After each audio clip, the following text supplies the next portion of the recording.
చెయ్యవద్దన్న పనిని చెయ్యడం నేర్పరితనం కాదని మీరు జ్ఞాపకం పెట్టుకోవాల్సి ఉంటుంది. అందుకే మీరు ఏది చేస్తున్నారు అన్నదానికన్నా ఎలా చేస్తున్నారు అన్నదానికే శాస్త్రం పెద్దపీట వేస్తుంది. మీరు ఎంత సంపాదించారన్నదానికి పెద్దపీట వేయరు, ఎలా సంపాదించారన్నదానికే పెద్దపీట. ఏం మనిషివా నువ్వు, ఇన్నాళ్ల నుంచి కాకినాడలో ఉన్నానంటున్నావు, నీకు అప్పలాచార్య స్వామి వారు తెలీదా? ఏమి జన్మ నీ జన్మ? మహానుభావుడు ఎంతగా రామాయణాన్ని ప్రచారం చేసుకుని తరించిన వ్యక్తో తెలుసా? ఆయన శరీరం విడిచిపెడితే ఆయన ఇల్లు ఇదిగో 4 సందుల అవతలు ఉంది. ఇక్కడి వరకు జనం నిలబడ్డారు ఆయన వెళ్ళిపోయిన రోజున.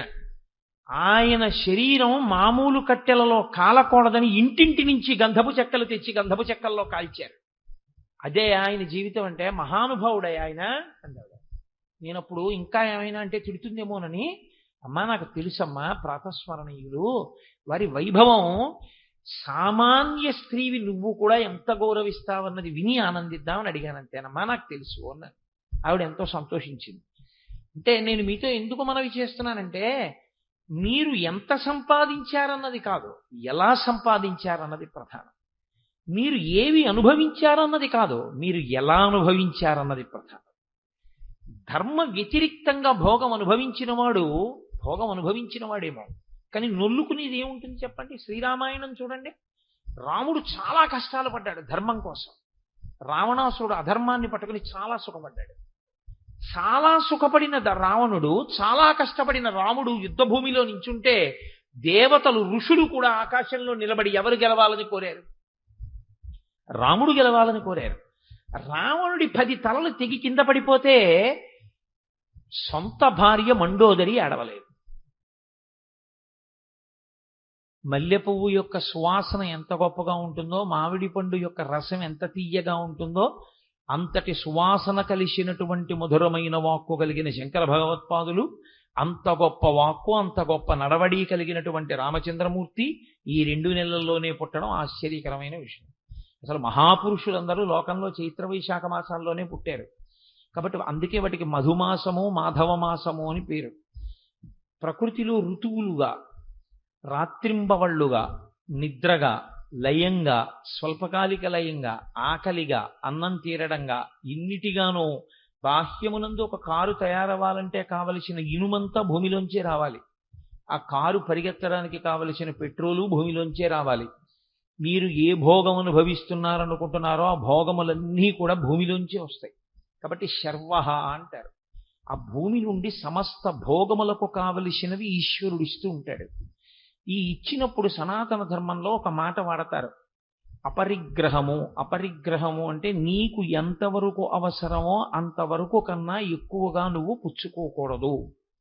అది స్వయంగా ఎవరికి వారు పాటించవలసినటువంటి నియమం. ఎందుకంటే తనకి ఎంత కావాలో అంత అనుభవించినటువంటి వాడు తనని తాను మోసం చేసుకున్నవాడు.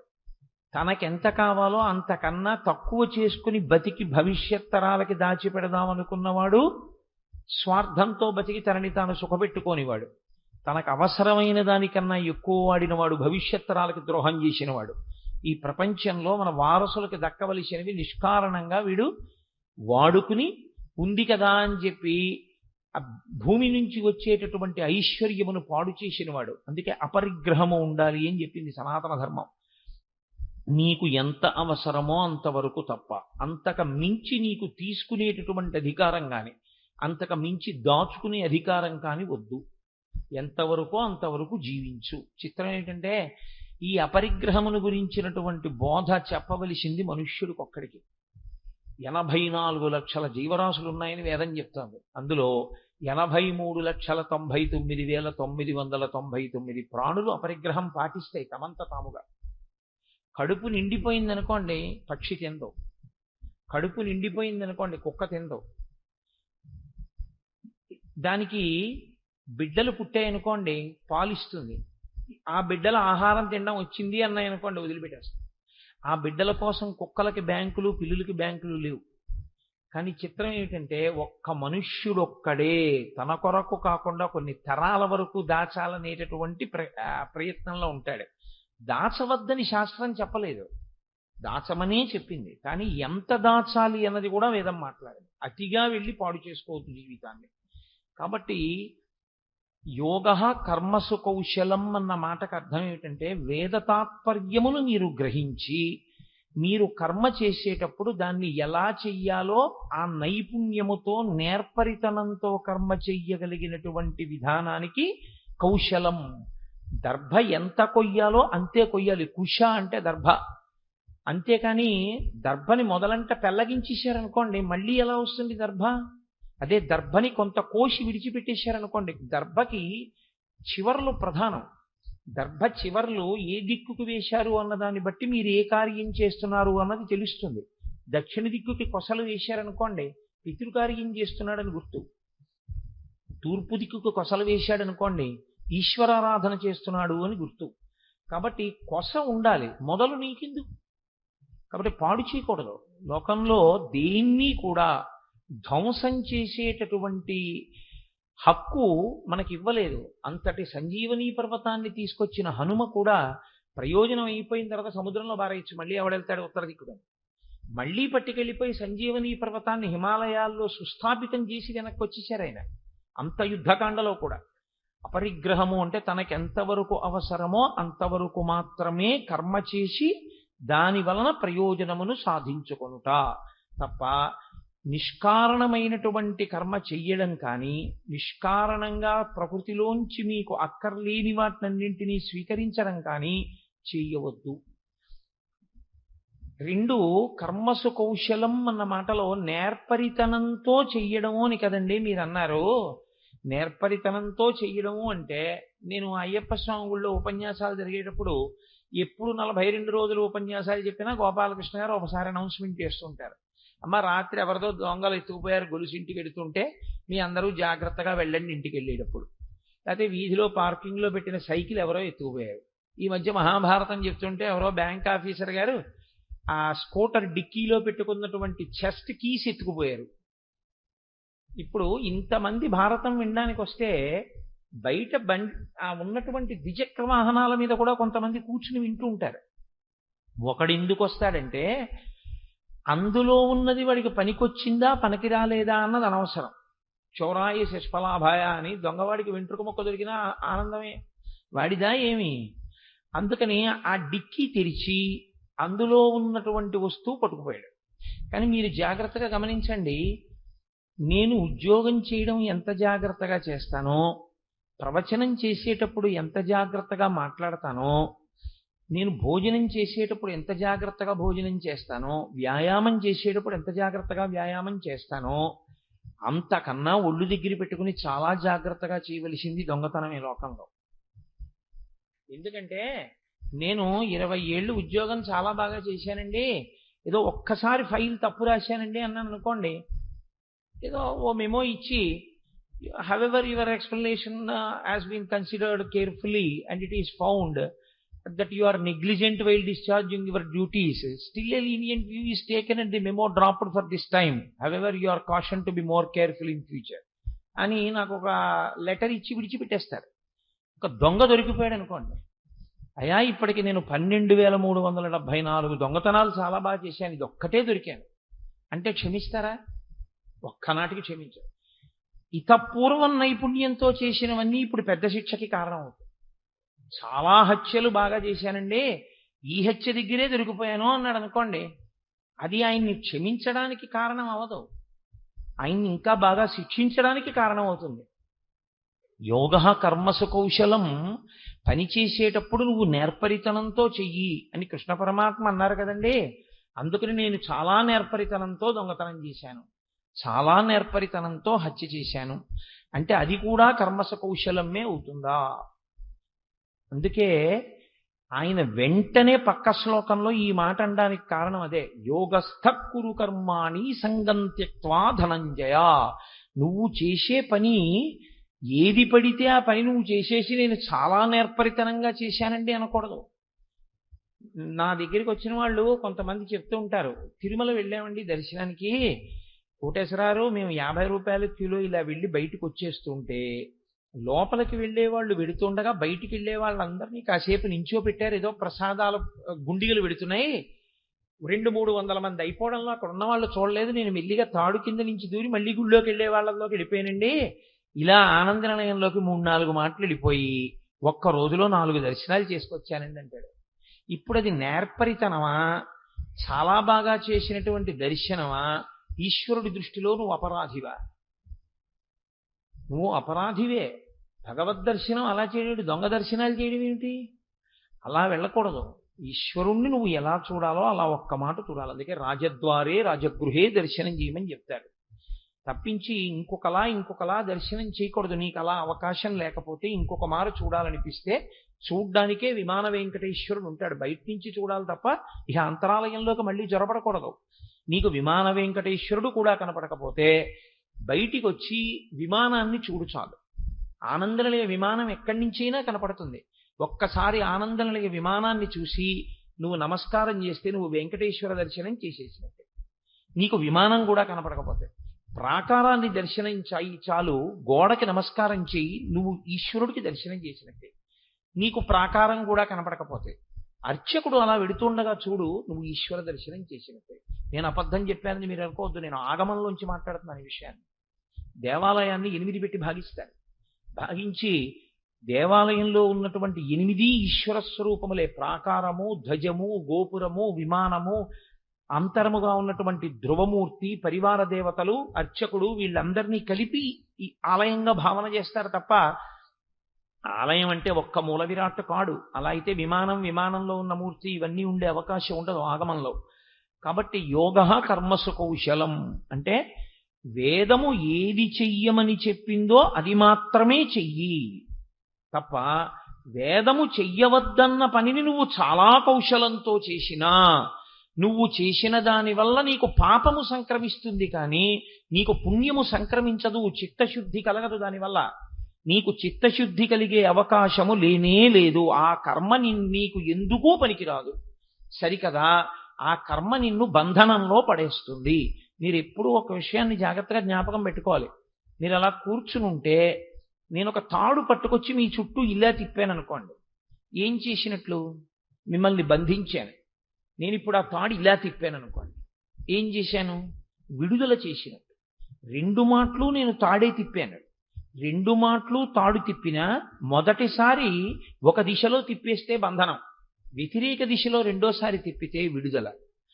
మీరు తాడు తిప్పడమే ప్రధానంగా తిప్పేయకూడదు. తాడు తిప్పేటప్పుడు ఎటు తిప్పితే విడుదల దొరుకుతుందో, ఎటు తిప్పితే బంధనంలో పడతారో తెలిసి ఉండాలి. ఏదో కర్మ చేసేసానండి అంటే కుదరదు. నాకు తెలియదండి అంటే కుదరదు. అందుకే సుందరకాండలో సీతమ్మ తల్లో మాట అంటుంది రావణాసురుడితో, ఇహసంతో నవాసంతి సతోవా నానువర్తసే తథాహి విపరీతాతే బుద్ధి ఆచారవర్జిత అని అడిగింది ఆవిడ. ఏమయ్యా, ఈ లంకాపట్టణంలో మంచి చెప్పేవాడు లేరా? ఇలా చెయ్యాలని ఎవరు చెప్పరా? ఒకవేళ చెప్పినా నువ్వు వినవా? నీకు తెలియదా? తెలిసిన దాన్ని ఆచరించవా? ఎక్కడొచ్చింది దోషం? అందుకే సుందరకాండ పారాయణ చేయిందంటారు. తన బుద్ధికి ఏది తోచిందో అది మాత్రమే చేసినటువంటి వాడు మరింత బంధనములోకి వెళ్ళిపోతాడు. ఎంతో చేసుకుంటూ వెళ్ళినా చివరికి వెళ్ళేటప్పటికి ప్రయోజనం ఏమీ ఉండదు. ఏదో మీకు నేను ఇదిగో ఇది హెచ్చ వేసుకుంటూ వెళ్ళండి, ఎంత వస్తుందో ఆఖరణ అంత ధనం ఇస్తాను అని 1 × 2 × 3 × 4 × 5 × 6 × 7 × 8 × 9 కాగితాల మీద వేసాను అనుకోండి, బోల్డ్ అన్ని అంకెలు. అయ్య బాబోయ్, నాకు ఇంత డబ్బు ఇస్తాడని 2 1 2 2 3 6 6 4 24 24 5 120 ఇలా మీరు పొంగిపోతూ లెక్క పెట్టేసి ఆఖరికి వెళ్ళేటప్పటికి *0 అని ఉందనుకోండి, ఇప్పుడు ఏమిటి వస్తుంది ఆఖరణ మీకు? మీరు లెక్క పెట్టే వేళకి 12 కోట్లు వచ్చినా 12 కోట్లు *0 చివరంది =0. కర్మ యందు కౌశలము లేకపోతే అంతే. అందుకే భగవద్గీత ఉపనిషద్ అంటే విశ్వాసమున్నవాడికి, తన చిత్తశుద్ధిని ఏర్పరుచుకుందాం అనుకున్నవాడికి, శాస్త్రమును ప్రమాణముగా స్వీకరిద్దాం అనుకున్నవాడికి, జన్మ సాఫల్యమును పొందుదాం అనుకున్నవాడికి పనికొచ్చేదే తప్ప బయట వర్షం వస్తోంది కాసేపు ఇక్కడ ఏదో షామియానా వేశారు లోపలికి వెళ్ళి కాసేపు అదేమిటో చెప్తున్నాడు వీరు వెళ్ళిపోదాం అనుకున్న వాడి కోసం పనికొచ్చేది కాదు భగవద్గీత. భగవద్గీత ఎవరి కొరకు అంటే భగవద్గీతాసు ఉపనిషత్సు అంటారు. ప్రతి అధ్యాయం చివర తాను తరించాలి, మనుష్య జన్మ ప్రయోజనం ఏమిటో తెలుసుకోవాలి అనుకుని గురువు మీద, శాస్త్రం మీద, ఈశ్వరుడి మీద విశ్వాసం ఉండి కూర్చుని విన్నవాడెవరో వాడికి పనికొచ్చేది తప్ప ఏదో సరదాగా విందామండి అనే వాళ్ళకి పనికొచ్చేటటువంటిది భగవద్గీత కాదు. భగవద్గీత ఎవరికి ఫలితాన్ని ఇస్తుంది? భగవద్గీత దాని మీద విశ్వాసంతో ఆచరించడానికి సిద్ధపడిన వారికి మాత్రమే ఫలితాన్ని ఇవ్వగలదు. కాబట్టి యోగః కర్మసు కౌశలం. కర్మని చేసేటప్పుడు కౌశలంతో ఎవడు చేస్తాడో వాడే యోగమునందున్నవాడు. కాబట్టి యోగమునందుండుట అంటే ఏవేవో పేర్లు పెట్టి దానికి ముందుకు తీసుకొచ్చి కొత్త కొత్త పేర్లు ఏవో పెడితే అది యోగం అయిపోతుందని మీరు అనుకోవద్దు. మీరు కొంచెం జాగ్రత్తగా గమనిస్తే నేను మీతో ఓ మాట చెప్తాను, గమనించండి. కలెక్టర్ అని ఒక పదం ఉంటుంది లోకంలో. ఇప్పుడు ఆ కలెక్టర్ అన్న మాటకి ముందుకు తీసుకొచ్చి మీరేం పెట్టండి, కలెక్టర్ కన్నా గొప్పది మాత్రం కాదు. జాయింట్ కలెక్టర్ అన్నాను అనుకోండి, కలెక్టర్ కన్నా గొప్పవాడు కాడు. డిప్యూటీ కలెక్టర్ అన్నాను అనుకోండి, కలెక్టర్ కన్నా గొప్పవాడు కాడు. టికెట్ కలెక్టర్ అన్నాను అనుకోండి, కలెక్టర్ కన్నా గొప్పవాడు కాడు. కలెక్టర్కి ముందు, కలెక్టర్కి తర్వాత ఏమీ చేర్చకపోయినా కలెక్టర్ అన్న మాటను వదిలేస్తే చాలు, ఆయనే డిస్ట్రిక్ట్ కలెక్టర్. కలెక్టర్ గారు వస్తున్నారండి అంటే ముందు ఏమీ లేకపోతే ఆయన కన్నా గొప్పవాళ్ళు. ముందు ఏమైనా పెడితే కలెక్టర్ గారి కన్నా తక్కువే. పేరు పెరుగుతుందేమో, జాయింట్ కలెక్టర్ అంటే 2 మాటలు ఉన్నాయేమో, కానీ కలెక్టర్ గారి కన్నా గొప్పవాడు జాయింట్ కలెక్టర్ కాడు, కలెక్టరే గొప్పవాడు. అలాగే యోగః అన్న మాటని మీరు యోగః అని అర్థం చేసుకుంటేనే అర్థం. అంతేకాని యోగం ముందుకు తీసుకొచ్చి ఇంకా కొత్త కొత్తవేవో తగిలించి మీరు నేర్చుకోవడం మొదలెట్టారనుకోండి, అసలు నిజంగా యోగం సిద్ధిస్తుందా అంటే దాంట్లో చెప్పడం కష్టం. ఎందుకంటే మీకు ఎవరు చెప్పారు అన్నది కాదు, సాక్షాత్ ఈశ్వరుడు జగద్గురువుగా నిలబడి చెప్తున్నారు, కృష్ణం వందే జగద్గురుం. అందుకే భగవద్గీత యొక్క గొప్పతనం ఏమిటంటే కృష్ణ భగవానుడు దాన్ని జగద్గురువు స్థానంలో కూర్చుని చెప్పాడు కనుక ఇప్పుడు ఈ క్షణంలో మీరు ఇండియాలో ఉన్నారా లేదా అన్న దాంతో సంబంధం కూడా ఉండదు. మీరు అమెరికాలో ఉండొచ్చు, ఆస్ట్రేలియా ఉండొచ్చు, న్యూజిలాండ్లో ఉండొచ్చు, సింగపూర్లో ఉండొచ్చు, మీరు కాకినాడలో ఉండొచ్చు, కొవ్వాడలో ఉండొచ్చు. భగవద్గీతలో చెప్పినటువంటి సారాంశాన్ని మనసుతో పూర్తిగా పట్టుకుని చేసిన వాడెవడో వాడే జగద్గురువుకు శిష్యుడు. సాక్షాత్ శంకరాచార్యుల వారే పుట్టినటువంటి కాలటీలో ఉండి భగవద్గీత మీద నమ్మకంతో బతికితే శంకరాచార్యులు వారు ఆయనకి గురువా అని నన్ను అడిగారు అనుకోండి, ఒక్కనాటికి కారు. పక్కన కూర్చున్న వాళ్ళందరూ శిష్యులు కారు గురువు గారికి. గురువు గారు అన్న మాట ఎవరి పట్ల అన్వయం అవుతుందంటే ఎవరికి ఆ గురి ఉందో వాడికి ఆయన గురువు. గురి లేదు, ఉత్తినే పక్కన ఉంటాడంతే ఎప్పుడు. ఆయన అలా పక్కనున్నటువంటి వాడు శిష్యుడైపోవాలని ఏం లేదు లోకంలో. శిష్యుడు అన్న మాటకు అర్థం ఏమిటంటే గురువుని ఎంచుకున్నవాడు. గురువు ఎవరు? బరువు. నేను తప్పుగా మాట్లాడుతున్నాను అనుకోకండి. బరువు అంటే దానికన్నా ముందున్నది దానికన్నా తక్కువ బరువు ఉంది కాబట్టి దాని ముందున్న దాని బరువు ఎక్కువ. గురువు అంటే బరువు, శిష్యుడంటే లఘువు, తక్కువవాడు. ఆయన నాకన్నా చాలా తెలుసున్నవారు, శాస్త్రం ఎరిగిన వారు, వారి దగ్గర నేను తెలుసుకోవాలి, వారు చెప్పింది నేను పాటించాలి అని మీరు నమ్మారనుకోండి, మీరు నమ్మి పాటిస్తే గురువు. మీకు ఎంత విచిత్రంగా ఉంటుందంటే నా చుట్టూ ఉండేటటువంటి వాళ్ళు, నాకు దగ్గరగా ఉండేవాళ్ళు, నేను పేరుతో గుర్తుపట్టేవాళ్ళు, ప్రతిరోజు మా ఇంటికి వచ్చేవాళ్ళు, మా గురువు గారు అనేవాళ్ళు నాకు ఎంతో మంది ఉన్నారు.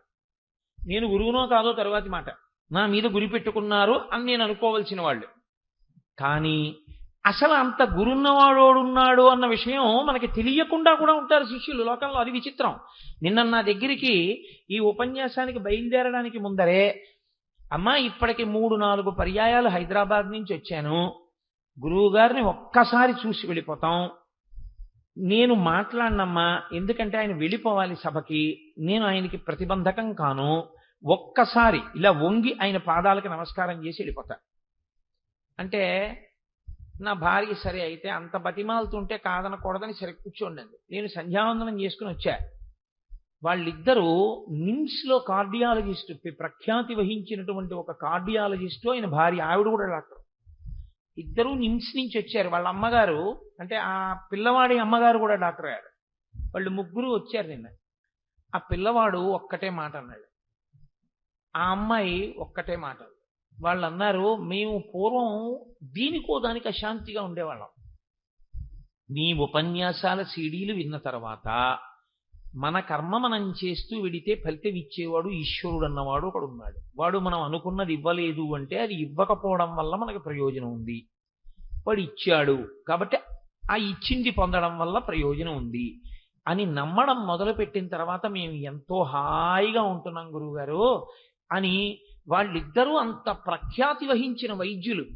వాళ్ళు నా ఉపన్యాసాల్లో ఉన్నటువంటి సారాన్ని మాట్లాడుతుంటే నేను కేవలం నమస్కరించి వెళ్ళిపోవలసి ఉంటుందమ్మా, మాట్లాడడం కుదరదన్నవాడిని 10 నిమిషాలు మాట్లాడుతూ ఉండిపోయి దొరగారితో అన్న బయటకు వస్తూ, దొరగారు ఒక 10 నిమిషాలు ఇద్దరు డాక్టర్లకు ఇవ్వవలసి వచ్చింది, ఆ కారణం చేత కొంచెం ఒక 5 నిమిషాలు ఆలస్యమేనండి బయలుదేరడం అని. ఏం దొరగారు, అటువంటి వాళ్ళిద్దరు ఉన్నారు అని నాకు తెలియదు. కానీ వాళ్ళిద్దరూ ఎక్కడున్నా నన్ను గురువుగా స్వీకరించిన వారు, అంటే నాన్న ఎందు బరువు ఉంచిన వారు, ఆయన తెలుసున్నవాడు, ఆయన దగ్గర మనం తెలుసుకోవాలనుకున్నారు కాబట్టి వాళ్ళు శిష్యులు. అంతేకాని ఉత్తినే నా పక్కనుండి ఏం చెప్తున్నానో అన్నీ విని, పాపం ఆయనకి అదో అలవాటండి, అలా చెప్తారు రోజు సాయంకాలం అంతే. పాపం ఏదో వింటే ఆయన సంతోషిస్తారన్నారు అనుకోండి, అది శిష్యుడు అనిపించుకోవడానికి లక్షణం కాదు, ఒక శ్రోత ఏమో అంతే తప్ప అది శిష్యరికము కాదు. అందుకే గురువు గారిని పిలిచేవాళ్ళు చాలా మంది ఉండొచ్చు, నిజమైన శిష్యులు వేళ్ల మీద ఉంటారు. వాళ్ళు గురి కలిగిన వారు గురువు గారి మీద. వాళ్ళు గురువు గారి నోటి వెంట వచ్చినటువంటి మాటని, ఆవు పాలు పితుకుతున్నప్పుడు ఆ పితుకుల్లోంచి కింద పడిన పాలని జాగ్రత్తగా చుక్క కింద పడకుండా పట్టేటటువంటి గొల్లవాడు ఎలా పట్టుకుంటాడో అలా పట్టి 10 మందికి పంచిపెట్టి ఆరోగ్యాన్ని పొందినట్లు గురువు నోటిలోంచి వచ్చేటటువంటి మాటని అంత జాగ్రత్తగా పట్టుకుని దాన్ని అనుష్ఠాన పర్యంతంలోకి తెచ్చుకుంటారు. అలా తెచ్చుకున్నవాడెవరో వాడు శిష్యుడు. అంతేగాని ఆయన ఏం చెప్తే మాకెందుకంటే, ఏదో కాసేపు చెప్పమన్నాం కాబట్టి చెప్పాడండి, అవన్నీ మాకెందుకండి అన్నారు అనుకోండి, ఇంకా ఆయన గురువు గాడు శిష్యుడు గాడు.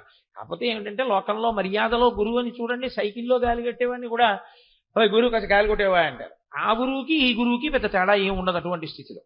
నేను యథార్థం మాట్లాడతాను. సైకిల్లో గాలి కొట్టడానికి ఓ ఈ గురువు గాలి కొట్టు అంటే ఎంతో, గురువు గారు చెప్పిన మాట పాటించడానికి పనికి రాకపోగా ఇన్ని గురువు గారిని పిలవడం అంతే. ఏమిటి ఆయనకి గౌరవం?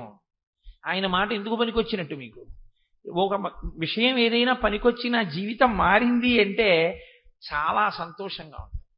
నేను అందుకే తరచూ అసహ్యించుకునేది ఒకటే, కోటేశ్వరారు మీ ఉపన్యాసానికి రాలేకపోయాం కోవాళ్ళలో ఏమనుకోకండి అంటే నాకు చాలా చిరాకు వస్తుంది. నువ్వు రాకపోతే నాకేమిటి? అర్జునుడికి ఒక్కడికి చెప్పాడు భగవద్గీత, ఎవ్వరూ అక్కర్లా, సుబ్బారావు ఒక్కరు కూర్చుంటే చెప్పాడు భగవద్గీత. ఆయన యోగ్యుడు పిలిచాడని వచ్చానంతే తప్పించి మీ అందరూ పరమయోగ్యులు కాబట్టే వింటున్నారు, అందులో సందేహం ఏం లేదు. అంతేగాని ఇంతమంది ఉంటేనే నేను ఆధ్యాత్మిక ప్రవచనం చేస్తానన్నవాడు వెర్రివాడు. ఆదిత్య హృదయం ఎంతమందికి చేశారు? భగవద్గీత ఎంతమందికి చెప్పారు? భాగవతం ఎంతమందికి చెప్పారు? ఒక్క పరీక్షితిగా చెప్పాడు శుకుడు. శ్రీరామాయణాన్ని, సంక్షేప రామాయణాన్ని ఎంతమందికి ఉపదేశం చేశారు నారద మహర్షి? ఒక్క వాల్మీకికే. ఆధ్యాత్మిక సభకి 1000 మంది జనం ఉండాలని కోరుకోవడం కన్నా వెర్రి లోకంలో ఇంకొకటి లేదు. యోగ్యుడైన శిష్యుడు ఒక్కడు చాలు, ఆర్తితో వినేవాడు. వాడి కోసం చెప్పాలి, ఏమో ఎక్కడున్నాడో ఈ సభలో. అలా వినేటటువంటి వాడు, అధికారం ఉన్నవాడు, జీవితాన్ని మార్చుకునేవాడు ఎక్కడో ఉండొచ్చు. అందుకే నీ కంటి ముందు కనపడుతున్న వాళ్ళు పరాకుగా ఉన్నారో లేరో నీకు సరిగ్గా అర్థం కాకుండా ఉన్నా, వాడొక్కడెవడో సభలో ఉన్నాడు వింటున్నాడన్న జాగ్రత్తతో నువ్వు చెప్పవలసి ఉంటుందంతే. చెప్పేవాడంత శ్రద్ధతో చెప్పాలి, వినేవాడంత శ్రద్ధతో వినాలి. ఈ శ్రద్ధ లేకపోతే ఎందుకు పనికిరాదు చెప్పింది. అందుకే మహానుభావుడు సాయిబాబా గారు చెప్పవలసినవన్నీ చెప్పి శ్రద్ధ పక్కన పెట్టుకున్నారు. సా శ్రద్ధ కదితా సిద్ధి యయా వస్తూపలభ్యతే. సాయిబాబా గారు చెప్పనివి మీరు ఎన్ని చేసినా ఆయన సంతోషించాలని మీరు గుర్తెరగవలసి ఉంటుంది. సాయిబాబా గారు చెప్పిన వాటిల్లో నిజంగా అనుష్ఠించవలసిన వాటిని వక్రభాష్యాలు చెప్పి వదిలిపెట్టినా ఆయన అంత అసహ్యించుకుంటారని కూడా మీరు గుర్తెరగవలసి ఉంటుంది. అందుకే శాస్త్రస్య గురువాక్యస్య సత్యబుద్ధ్యావధారణ సా శ్రద్ధా కదితా సిద్ధి యయా వస్తూపలభ్యతే. శంకర భాష్యం. శ్రద్ధ అన్న మాటని శంకరాచార్యుల వారు వ్యాఖ్యానం చేశారు. శాస్త్రస్య గురువాక్యస్య, శాస్త్రము మాట్లాడినది సత్యం, నేను చెయ్యకపోవచ్చు, కానీ శాస్త్రం మాట్లాడింది సత్యం. బ్రాహ్మణుడిగా పుట్టి యజ్ఞోపవీతం వేసుకుని సంధ్యావందనం చేసి గాయత్రి చేసేవాడు అగ్నిహోత్రం చెయ్యాలని చెప్తోంది వేదం. నేను చెయ్యట్లేదు అగ్నిహోత్రం. నేను అగ్నిహోత్రం చెయ్యట్లేదు కాబట్టి వేదం అందిగానండి చేయకపోయినా పర్వాలేదు అనకూడదు. వేదం చెప్పింది సత్యం, చెయ్యాలి అగ్నిహోత్రం, కానీ నేను చెయ్యట్లేదండి, నేను అపరాధిని, నేను చెయ్యట్లేదు అని చెప్పాను అనుకోండి, కనీసం నేను చేస్తున్న పాపానికి ప్రాయశ్చిత్తం. అయ్యా ఎప్పటికైనా ఈశ్వరానుగ్రహంతో నేను రిటైర్ అయిపోయిన తర్వాత ఈశ్వరుడు శక్తినిచ్చి లేదా ఈలోగానే నాకు ఆనుకూల్యత సిద్ధించి నేను ప్రతిరోజు అగ్నికార్యం చేసుకునే అదృష్టాన్ని నాకు సర్వేశ్వరుడు కృప చెయ్యాలి అని నేను అన్నాను అనుకోండి, అప్పుడు నేను శాస్త్రాన్ని నమ్మినవాడిని. అంతేగాని శాస్త్రం చెప్పిన వాటిని ఎన్నింటిని మనం పక్కన పెట్టేద్దామని ఆలోచించాను అనుకోండి, అది కాదు శ్రద్ధ. శాస్త్రస్య గురువాక్యస్య సత్యబుద్ధ్యావధారణ. శాస్త్రాన్ని పక్కన పెట్టని ఎక్కడ చెప్పినట్టు సాయిబాబా గారు శ్రద్ధ పక్కన పెడితే? శ్రద్ధ సాబూరి ఆయన పక్కన ఉంటే శాస్త్రం వద్దని ఎలా అనగలరు మీరు? శ్రద్ధ అన్న మాట అక్కడ ఉన్నంతసేపు శాస్త్రాన్ని మీరు పట్టుకోవాల్సిందే. కాబట్టి యయా వస్తూపలభ్యతే, అప్పుడే నీకు ఏదైనా లభ్యం అవుతుంది. అదే యోగ కర్మసు కౌశలం, అదే అంటున్నాడు కృష్ణ భగవానుడు. ఏ గురువు మాట్లాడినా శాస్త్రాన్ని మాట్లాడతారండి. ఏ గురువు గారు మాట్లాడినా ఎప్పుడు అడ్డదారి చెప్పరని మీరు జ్ఞాపకం బాగా ఉంచుకోవాల్సి ఉంటుంది. ఏ గురువు అయినా శాస్త్రమును పాటించనే చెప్తాడు తప్ప ఏం పర్వాలేదండి శాస్త్రాన్ని విడిచిపెట్టేసేయండి అని చెప్పినటువంటి వ్యక్తి లోకానికి ప్రయోజనమును చేకూర్చలేడు. దానివల్ల ఇబ్బంది వస్తుంది. ఎందువల్ల మీకు నేను ఇప్పుడే చెప్పా, యోగ కర్మసు కౌశలం. ఇలా తిప్పితే కడతారు, ఇలా తిప్పితే విప్పుతారు. మీరు కట్టడం తిప్పడం, చెయ్యి తిప్పడం సరిగా చెప్పకపోతే వాడు ఇంకా ఇంకా ఇంకా ఇంకా బంధనంలో కడతాడు.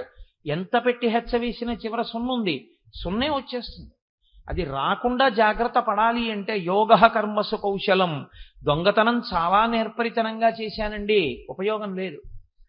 నేను చాలా నేర్పరితనంగా నా జీవితంలో అబద్ధాలు ఆడాను. ఎప్పుడూ ఎవ్వరూ నేను అబద్ధం ఆడానని గుర్తుపట్టలేకపోయారు, అంత బాగా అబద్ధం ఆడాను. కాదు, నువ్వు మాటకి నిలబడగలవా, అందులో నువ్వు కష్టపడ్డావా, అది నేర్పరితనం. ఇప్పుడు నేను కారులో వస్తూ దొరగారితో అదే మా ప్రస్తావన చేస్తూ వస్తున్నా. ఒక్క మనిషి ఇంత సంకల్పం చేసి ఇంత కార్యం చెయ్యాలంటే తెల్లవారు లేస్తే మనము చేస్తున్నాం. దొరగారు ఎంత కష్టపడ్డాడో ఓ మహానుభావుడు, ఎంత ఆలోచన చేశారో, ఎంత ఆవేదన పడ్డారో.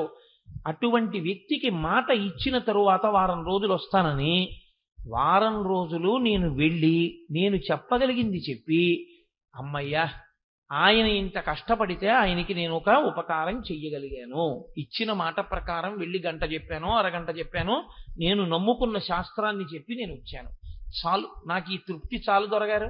అంత కష్టపడిన వ్యక్తికి నన్ను అడిగిన ఉపకారం నేను చేయగలిగాను, చాలు. మీరు మాట నిలబెట్టుకోవడానికి పరిశ్రమ చేయవలసి ఉంటుంది. మాట తప్పడానికి పెద్ద పరిశ్రమ అక్కర్లేదండి. ఒక్క మాట చాలా అబద్ధం చెప్పడానికి. నేను ఈ 8 రోజుల ఉపన్యాసాలకి నేను రావాలని ఏం లేదు. సాయంకాలం అయ్యేటప్పటికి ఏమిటో ఒళ్ళు వెచ్చగా ఉంటుందండి. డాక్టర్ గారు కొన్నాళ్ళు సాయంకాలం పూట్ల ఎక్కడికి వెళ్ళకండి, అందులో ఓపెన్ ఎయిర్లోకి వాటికి వద్దన్నారు సుబ్బారావు, అందుచేత నేను ఏదో టాబ్లెట్స్ అవి వేసుకోవాల్సి వస్తుంది, నన్ను మన్నించండి ఈసారి. కానీ నేను అన్నాను అనుకోండి, నన్ను పేకట్టుకులు అక్కొస్తారేంటి, ఏమి రారు. కానీ వస్తాను అని మాట ఇచ్చి ఒకసారి ఒక ఆహ్వాన పత్రంలో ఫోటో పడిపోయిన తర్వాత ఆ మాట నిలబెట్టుకోవలసిన కర్తవ్యం ఇక నాది. నిజంగా అంత శరీరం అనుమతించక నేను రాలేకపోయాను అనుకోండి, అది వేరు. కానీ నేర్పరితనంతో అబద్ధం ఆడడం గొప్పతనం కాదు, నేర్పరితనంతో కష్టపడి రావడం గొప్ప. దానికి నువ్వు గుండెల మీద చెయ్యేసుకుని నువ్వు సంతోషించవలసింది ఏమైనా ఉంటే దానికి ఒక్కదానికి. నేను ఇది అయిపోయిన తర్వాత ఇంటికి వెళ్ళి ఈశ్వరుడికి ఒక నమస్తే, నేను ఎప్పుడు అంటుంటాను మా దొరగారితో, దొరగారు అమ్మయ్యా టిక్కు పెట్టానండి అంటుంటాను. ఈశ్వరానుగ్రహంతో నేను ఇచ్చిన మాట ఈశ్వరుడు నిలబెట్టుకునే అదృష్టాన్ని ఇచ్చాడండి అంటుంటాను. మాట ఇవ్వడం తేలికండి, వారం రోజులు వస్తానండి అనడం తేలిక. వారం రోజులు రావడానికి పడేటటువంటి పరిశ్రమ సామాన్యంగా ఏముండదు. 5:30కి ఆఫీస్ అయితే ఇంటికి పరిగెత్తి సంధ్యావందనం చేసుకుని పంచ కట్టుకుని ఇక్కడికి వచ్చి వేదిక మీద కూర్చుని గంట సేపు వేదాంతం చెప్పి మళ్ళీ ఇంటికి వెళ్ళి చేయడం అంటే తెల్లవారకట్ట 4 గంటలకి లేస్తే సాయంకాలం శరీరం బడలిపోయే వేళటికి మళ్ళీ ఏదో చెప్పొచ్చేయకుండా మనం సరిగ్గా మాట్లాడాలన్న పూనికతో ఉత్సాహం తెచ్చుకుని మాట్లాడి వెళ్ళాలి అంటే భగవంతుడు అనుగ్రహం ఉంటే కానీ మాట నిలబెట్టుకోలేము.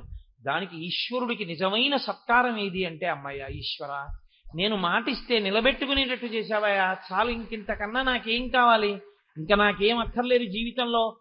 నా ఊపిరున్నంత కాలం నేను ఇలా ఎక్కడ మాటిస్తే అక్కడికి వెళ్ళి నేను చెప్పిన మాట నిజం చేసి వచ్చేటటువంటి అదృష్టం నాకు లభిస్తే చాలు, ఇంకా నాకేం అక్కర్లేదు.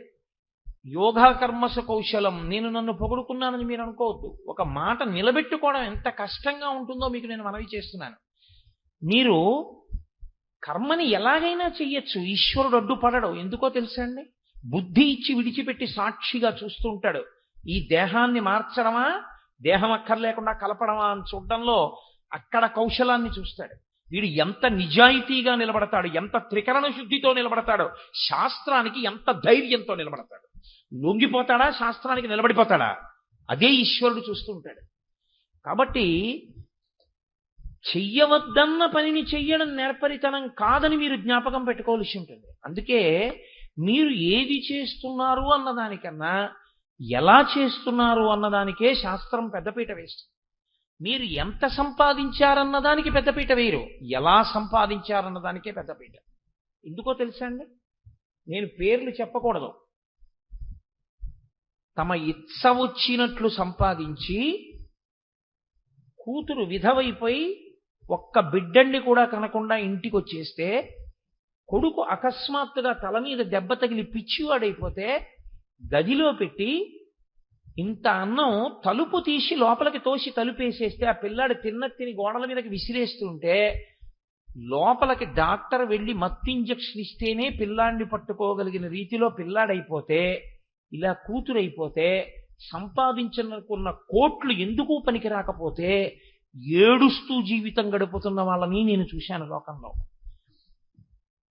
చేసినటువంటిది స్కూల్ మాస్టర్ ఉద్యోగం అయినా త్రికరణ శుద్ధిగా తన శాస్త్రాన్ని నమ్మి కష్టపడి చక్కగా శాస్త్రం ఎలా చెప్పిందో అలా వీధి చివర ఉన్న ఏటిపాయికి వెళ్ళి స్నానం చేసి సంధ్యావందనం చేసుకుని తనకు వచ్చిన విద్యని త్రికరణ శుద్ధిగా 10 మందికి నేర్పి తాను మర్యాదకి మాటకి కట్టుబడి బ్రతికినటువంటి వాళ్ళ కడుపున పుట్టినటువంటి బిడ్డలు ఆకాశమంతెత్తు ఇరిగిపోతే ఎనలేని కీర్తి ప్రతిష్టలతో జీవితాన్ని గడిపితే చిట్ట చివర దేశాధినేతల యొక్క శరీరాలు కాలిపోయినట్టు శిష్యులు తెచ్చినటువంటి చందనపు చెక్కల్లో శరీరాలు కాలిపోతే అటువంటి గురువుగారు వెళ్ళిపోయిన రోజున వారమేసి రోజులు ఇళ్లల్లో అన్నం తినకుండా ఏడిచినటువంటి మహాపురుషుల జీవితాలు కూడా నేను చూశాను.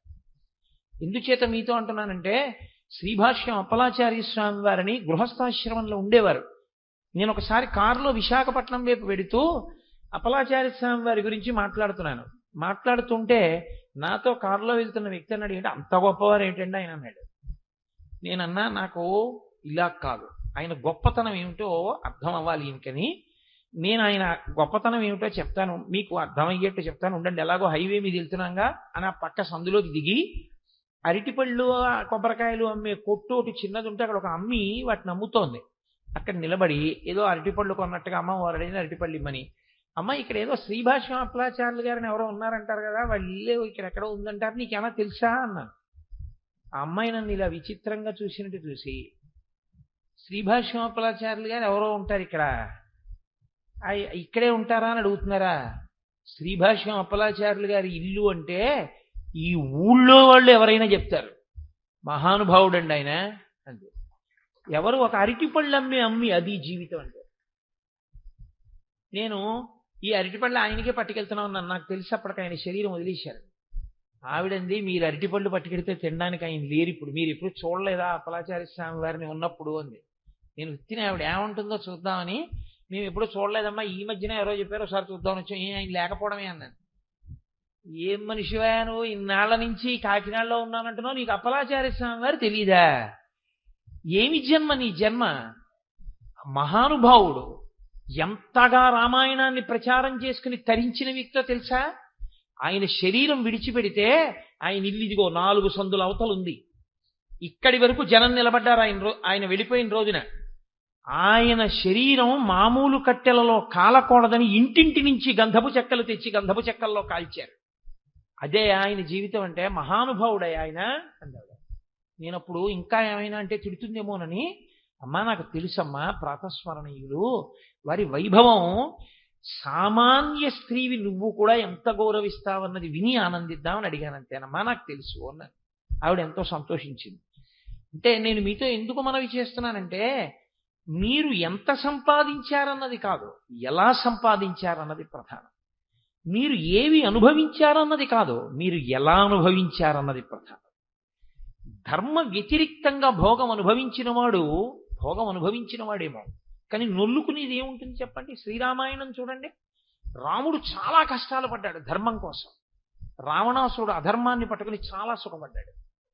చాలా సుఖపడిన రావణుడు, చాలా కష్టపడిన రాముడు యుద్ధభూమిలో నించుంటే దేవతలు ఋషులు కూడా ఆకాశంలో నిలబడి ఎవరు గెలవాలని కోరారు? రాముడు గెలవాలని కోరారు. రావణుడి 10 తలలు తెగి కింద పడిపోతే సొంత భార్య మండోదరి ఆడవలేదు. ఆవిడంది, నాలో లేని అందం ఏమి నీకు సీతమ్మలో కనపడిందిరా తుచ్చుడా, నీ కామానికి నువ్వు చచ్చిపోయావురా, రాముడి చేతిలో కాదు చచ్చిపోయింది. నువ్వు చచ్చిపోయావు బానే ఉంది. విభీషణుడు తలకరివి పెడతాడు, కష్టపడి కన్న కొడుకు ఇంద్రజిత్తుని చంపేశావు నీ కామానికి, రేపు నేను చచ్చిపోతే నాకు తలకరివి పొట్టే కొడుకుని మిగల్చకుండా చచ్చిపోయావు, దుర్మార్గుడా, నీలాంటి భర్తని పొందిన నేను అదృష్టహీనను అన్నాడు మహాపతివ్రత మండోదరి. ఎన్ని అనుభవించారన్నది కాదు, కొడుక్కి రామ పేరు పెట్టుకున్న వాళ్ళు కోట్ల మీద ఉన్నారు. రావణ పేరు పెట్టుకున్న వాళ్ళు ఒక్కడిని చూపించండి నాకు, ఉండడు. ఎవరికి కావాలి కాంచనలంకకు ఆధిపత్యం ఉంటే, ఎవరికి కావాలి అంత ఐశ్వర్యం ఉంటే, ఎవరికి కావాలి ఎంతమంది దిక్పాలకుల్ని శాసిస్తే, నువ్వెలా అనుభవించావన్నది ప్రధానం. నువ్వు ఎలా అనుభవించావన్నది ప్రధానం అయితే, నువ్వు వేదం చెప్పినట్టు కర్మ చేశావా అన్నది ప్రధానం కదా. ఎలా అన్న ప్రశ్న వచ్చినప్పుడు సాధనము వేదప్రోక్తమే. నువ్వు వేదం ఎలా చెప్పిందో అలా బ్రతికావా? అలా బ్రతికి ఉంటే నీ జీవితం ధన్యం. అలా బ్రతకకపోతే నువ్వు ఎన్ని కర్మలు చేసినా, ఎన్ని భోగములు అనుభవించినా, ఎంత కూడబెట్టినా, ఎంత అధికారివైనా, ఎంత అందగాడివైనా లోక కంటకుడవు. నీ వలన ప్రయోజనం ఏమీ ఉండదు. అందుకని యోగః కర్మసు కౌశలం. ఈ యోగం చేసేటటువంటి వాడు ఎలా ఉండాలో చెప్తున్నారు గీతాచార్యుడు. యోగస్థకురు కర్మాణి సంగం త్యక్త్వా ధనంజయ. చిత్తశుద్ధి కలగడానికి ఓ అర్జున నువ్వేం చేయవలసి ఉంటుందో తెలుసా? నువ్వు వేదం ఏం చెప్పిందో అది చేస్తూ ఉండు, కర్మ చేస్తూ ఉండు. కానీ నీవు కర్మ చేసినప్పుడు ఫలితమును అపేక్షించవద్దు. కర్మ ఒక్కటే చేస్తూ వెళ్ళు. ఇది చెప్పినంత తేలిక మాత్రం కాదు సుమండి, చాలా సాధన అవసరం అవుతుంది. ఎందుకంటే మనం ఎప్పుడూ కూడా కర్మ చేస్తే ఫలితాన్ని అపేక్షించకుండా కర్మ చెయ్యనటువంటి స్థితికి నిలబడిపోతాం. ఎందుకంటే కామ్య కర్మకి అలవాటు పడిపోతుంది జీవితం. కోట్ల జన్మలుగా వచ్చినటువంటి బుద్ధి లోపం ఇది. ఏది చెయ్యండి, దీనివల్ల ఏమొస్తుంది అని వెంటనే ఒక ఆలోచన. పూజ చేశాడు, ఈ పూజ చేశాను కాబట్టి నాకేదో కలిసి రావాలి. లేదా పూజ కొరకు చెయ్యడు. దేని కొరకు చేస్తాడంటే ఫలితం కొరకు పూజ చేస్తాడు. మా అమ్మాయి పెళ్లికి ఏం చేయనండి అంటాడు. నువ్వు ఇప్పటి వరకు భక్తిగా ఉంటే మీ అమ్మాయి పెళ్లికి ఏం చేయాలని నన్ను అడగక్కర్లేదు. మగ పెళ్లి వారు అడిగొచ్చి నీ కూతుర్ని చేసుకుని ఉండేవారు. నువ్వు అడగవలసిన అవసరం ఎందుకు వచ్చిందంటే ఈ బుద్ధి నీలో ఉండిపోబట్టే. ఏం చేస్తే ఈశ్వరుడు ఇస్తాడని. నీ ఇంటి పాలేరు. నీకు ఎప్పుడు అవసరం వస్తే అప్పుడు ఆయన పలుకుతూ ఉండాలి. నువ్వు పేపర్ ఎందుకు చదువుతావు? పేపర్లో చావు వార్త ఉన్నా చదువుతావు, పేపర్లో శుభవార్త ఉన్నా చదువుతావు. టెండూల్కర్ డకౌట్ అయిపోయినా చదువుతావు, టెండూల్కర్ డబల్ సెంచరీ కొట్టినా చదువుతావు. ఉద్యమాలు వచ్చి రాష్ట్రం అంతా కాలిపోతున్నా చదువుతావు, రాష్ట్రం అంతా సస్యశ్యామలంగా ఉన్నా చదువుతావు. పేపర్ చదవడం ఎందుకు? విషయం గ్రహించడానికి అంతే. అలా కాఫీ ఎందుకు తాగుతావు? తాగకుండా ఉండలేక తాగుతావు. అన్నం ఎందుకు తింటావు? తినకుండా ఉండలేక తింటావు. భార్యను ఎందుకు ప్రేమిస్తావు? ప్రేమించకుండా ఉండలేక ప్రేమిస్తావు. పూజ ఎందుకు చేస్తావు? చేయకుండా ఉండలేక చేస్తాను అను. అలా అనగలవా? ఎందుకంటే పూజ రోజును అన్నారనుకోండి, అలా ఉండలేనండి నేను చేయకుండా. ఈ ఊపిరించిన వాడు నిన్నొక్కరోజు పొద్దున్నీళ్ళలో పువ్వు వేస్తే ఇప్పటి వరకు ఊపిరి ఉంచాడు కాబట్టి మీరు వచ్చి మాట్లాడారు. వాడికి వెయ్యొద్దండి పువ్వు, నేను వాడికి పూజ చెయ్యొద్దండి, వాడికి పూజ చేయకుండా నేను ఉండలేను అని మీరు అన్నారనుకోండి, అది సాత్విక కర్మ. కామ్యకర్మ కింద మనం ఎందుకు మార్చుకుంటామంటే అలా అలవాటు చేసేసుకున్నాం. ఎప్పుడూ ఉన్నది ఉండడానికి, కొత్తది రావడానికి, ఉన్నది పోకుండా ఉండడానికి ఈశ్వరుడు. అప్పుడు కర్మలన్నీ కామ్యములవుతాయి.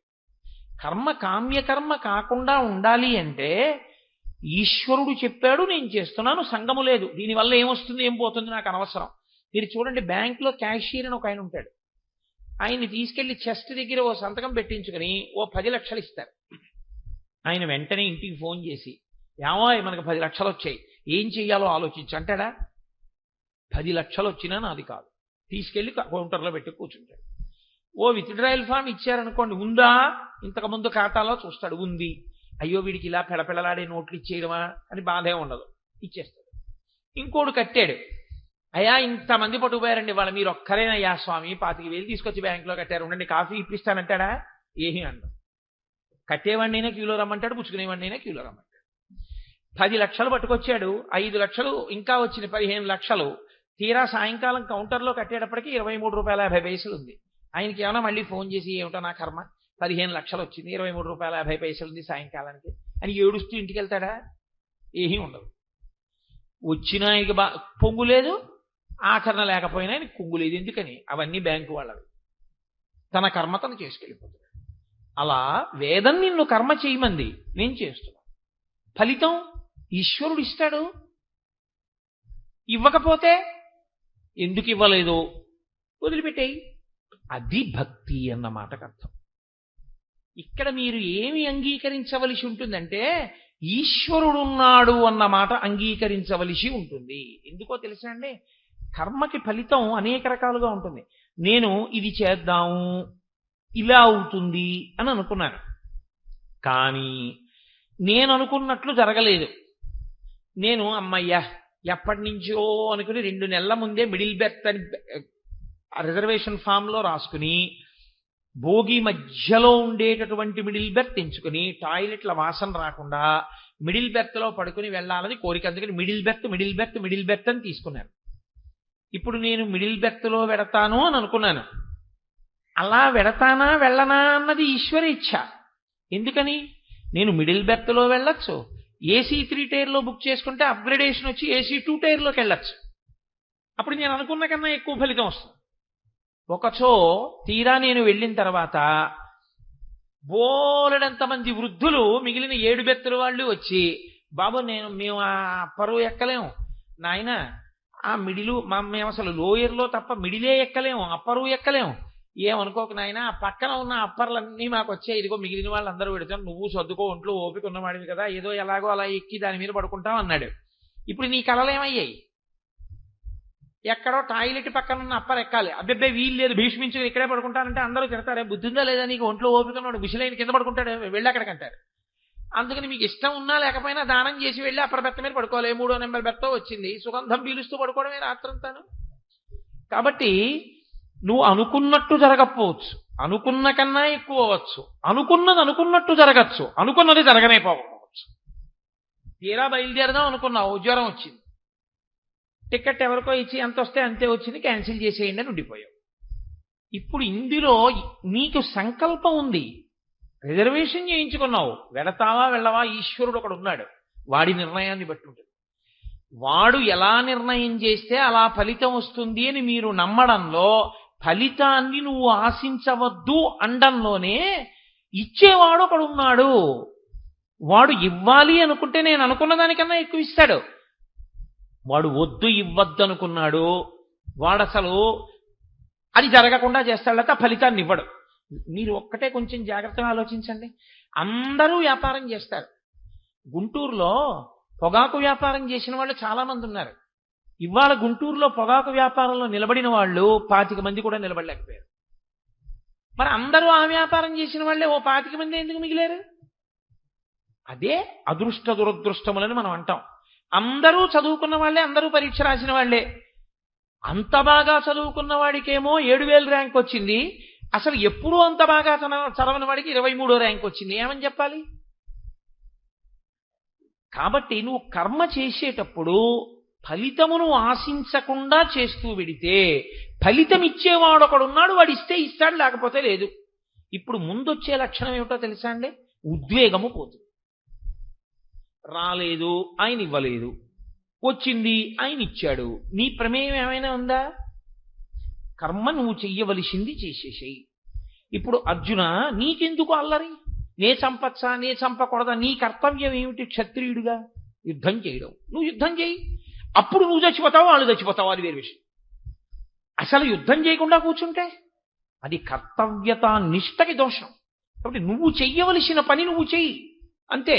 ఆ తర్వాత ఫలితం గురించి నువ్వు అపేక్షించవద్దు. వాడు యోగి. అలా ఎవరుంటాడో ఆయనే యోగి. ఆ యోగి అన్న మాట చిత్తశుద్ధిని ఏర్పరిచి, చిత్తశుద్ధితో కర్మాచరణము చేసినటువంటి కారణం చేత చిట్ట చివరికి ఆత్మగా నిలబడగలిగిన స్థితికి ఎదిగిపోతాడంతే. ఇది ఎంత చమత్కారంగా ఉంటుందంటే, యోగి అని ప్రత్యేకంగా ఒక పేరు చివర ఏమీ కలపడమో, లేకపోతే ఇంకా మళ్ళీ యోగికి యోగమునకు ముందు వెనక ఏవో కలపడమో ఉండవు.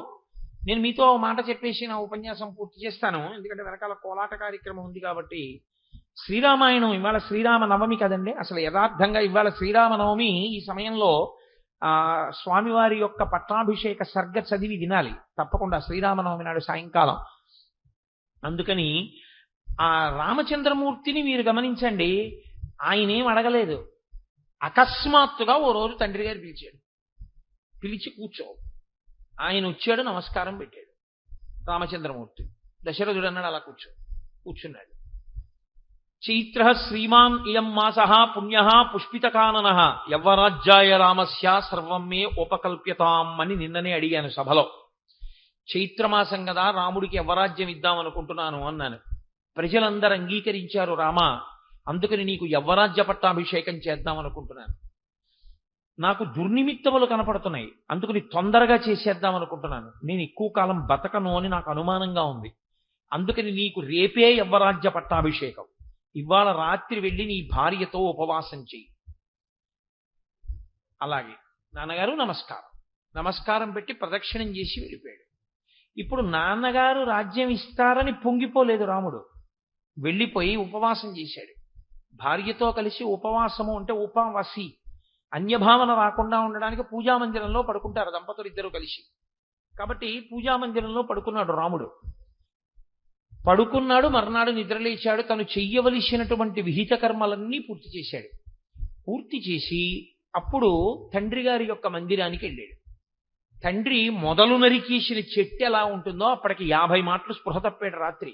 రాముణ్ణి దూరం చేసుకోవాల్సి వస్తోందని ఏడిచి కళ్ళు ఉబ్బిపోయి ముందుకొచ్చేసి జుట్టు చల్లుకుపోయి పొద్దున్న వీణానాదం వింటూ లేచేటటువంటి దశరథ మహారాజు పీనుగు ఎలా ఉంటుందో అటువంటి స్థితిని పొంది ఇలా తలెత్తి కూడా రాముణ్ణి చూడలేకపోయాడు బెంగతో.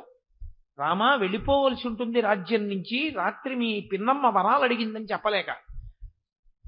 ఆయన చూసి ఆశ్చర్యపోయి, నాన్నగారమ్మా ఎందుకమ్మా అలా ఉన్నారు అని అడిగాడు.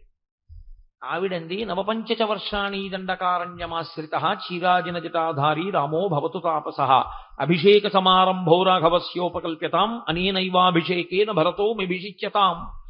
నాయనా, నువ్వు 14 ఏళ్ళు అరణ్యవాసం చెయ్యాలి, ఇదే ముహూర్తానికి భరతుడికి పట్టాభిషేకం చెయ్యాలని అడిగాను. మీ నాన్న నాకు మాట ఇచ్చాడు, కానీ నువ్వు ఒప్పుకుంటావో ఒప్పుకోవో అని బెంగ పెట్టుకుని అలా ఉన్నాడు. నువ్వు తొందరగా వెళ్ళిపోతే తను స్నానం చేసి అన్నం తింటట్టు, లేకపోతే తినట్టని చెప్పి.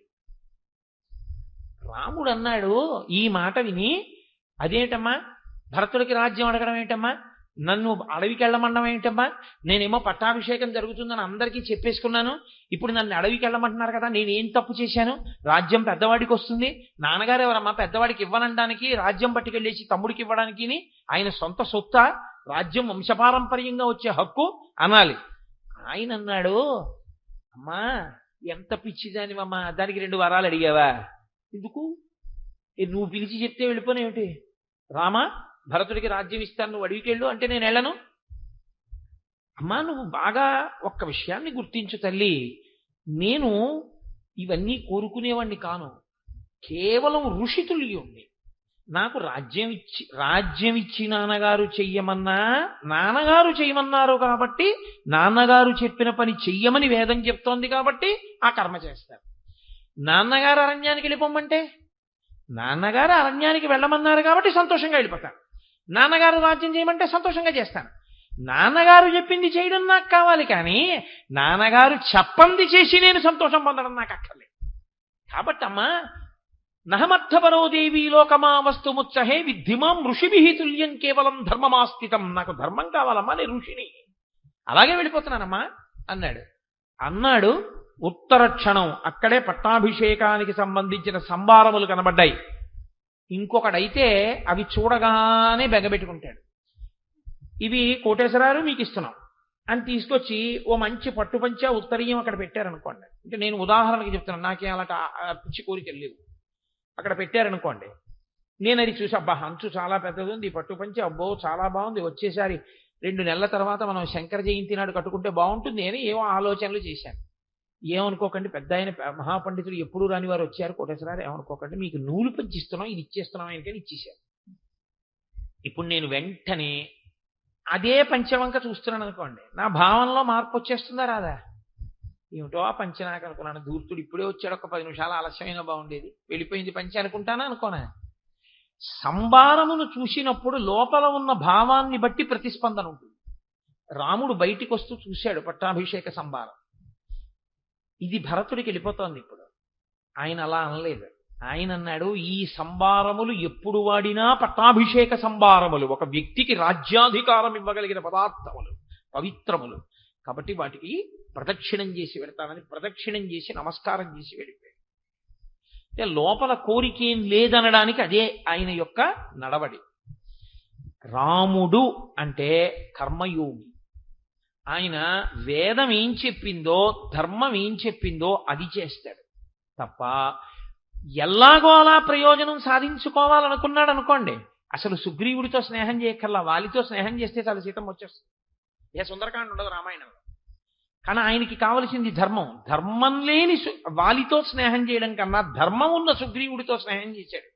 చేసి అంత కష్టపడి సీతమ్మని తెచ్చుకున్నాడు, కానీ మార్గం విడిచిపెట్టి మాత్రం రాలేదు, ప్రయోజనాన్ని సాధించుకోలేదు రాముడు. అలా ఎవరు నిలబడగలిగాడో, అలా ప్రయోజనమును అపేక్షించకుండా వేదవిహితమైనటువంటి కర్మాచరణము చేసుకుంటూ విడుతుండగా ఈశ్వరుడు ఇచ్చినటువంటి ఫలితములన్నీ ప్రసాదములని ఎవడందుకున్నాడో వాడు యోగి. ప్రసాదము అన్న మాటలో నీకు కోరుకున్న రుచి దొరకదు.